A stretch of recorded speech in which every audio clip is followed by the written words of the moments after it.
പുട്ടിൻ്റെ കൂടെയും അപ്പത്തിൻ്റെ കൂടെയൊക്കെ കൂട്ടി കഴിക്കാനായിട്ട് നല്ല കുറുകിയൊരു കടലക്കറി ഉണ്ടാക്കാം. അപ്പം ഞാൻ കടല തലേദിവസം വെള്ളത്തിയിട്ട് വെച്ചിട്ടുണ്ടായിരുന്നു.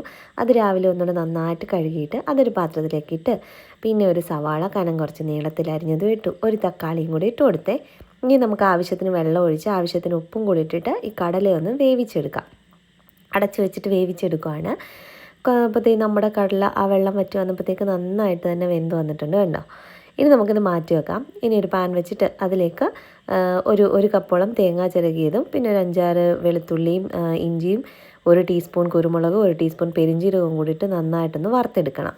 എന്നിട്ട് അതിലേക്ക് മഞ്ഞൾപ്പൊടി, മുളക് പൊടി, മല്ലിപ്പൊടി, ഗരം മസാല ഇതെല്ലാം കൂടിയിട്ട് നല്ലതുപോലെ തന്നെ ഒന്ന് വഴറ്റി ഈ പൊടികളിലൊക്കെ പച്ചമണം ഒന്ന് മാറി വരുമ്പോഴത്തേക്കും നമുക്കിത് ഓഫ് ചെയ്ത് തണുക്കാൻ മാറ്റി വെക്കാം.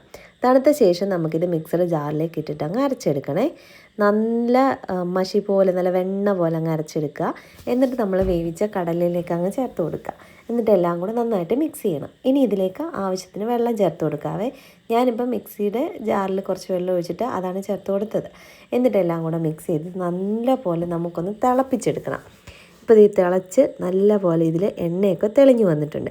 ഈ സമയത്ത് നമുക്കിതങ്ങ് ഓഫ് ചെയ്ത് മാറ്റാം. ഇനി നമുക്കിതിലേക്ക് താളിക്കാനായിട്ട് ഒരു പാൻ വെച്ച് അതിലേക്ക് കുറച്ച് വെളിച്ചെണ്ണ വെച്ചിട്ട് കടുകിട്ട് പൊട്ടി വരുമ്പം അതിലേക്ക് വറ്റൽമുളകും കറിവേപ്പിലയും ഞാൻ ഇടുന്നുള്ളൂ. ചെറിയ ഉള്ളി ചേർക്കേണ്ടവർക്ക് അതും ചേർക്കാം കേട്ടോ. എന്നിട്ട് ഇത് നമ്മുടെ കടലക്കറിയിലേക്ക് അങ്ങ് ചേർത്ത് കൊടുക്കുക. നമ്മുടെ നല്ല ടേസ്റ്റുള്ള നോക്കിയാൽ എണ്ണയൊക്കെ തെളിഞ്ഞ് നല്ല കുറുകിയ കടലക്കറി ഇതേ ഇവിടെ റെഡി ആയിട്ടുണ്ട് കേട്ടോ. ഇത് പുട്ടിൻ്റെ കൂടെ ആയാലും അപ്പത്തിൻ്റെ കൂടെ ആയാലും അടിപൊളിയാണ്. അപ്പോൾ ട്രൈ ചെയ്തിട്ട് അഭിപ്രായം കമൻറ്റ് ചെയ്യുക. വീഡിയോ ഇഷ്ടപ്പെട്ടാൽ ലൈക്ക് ആൻഡ് സബ്സ്ക്രൈബ് ചെയ്യുക.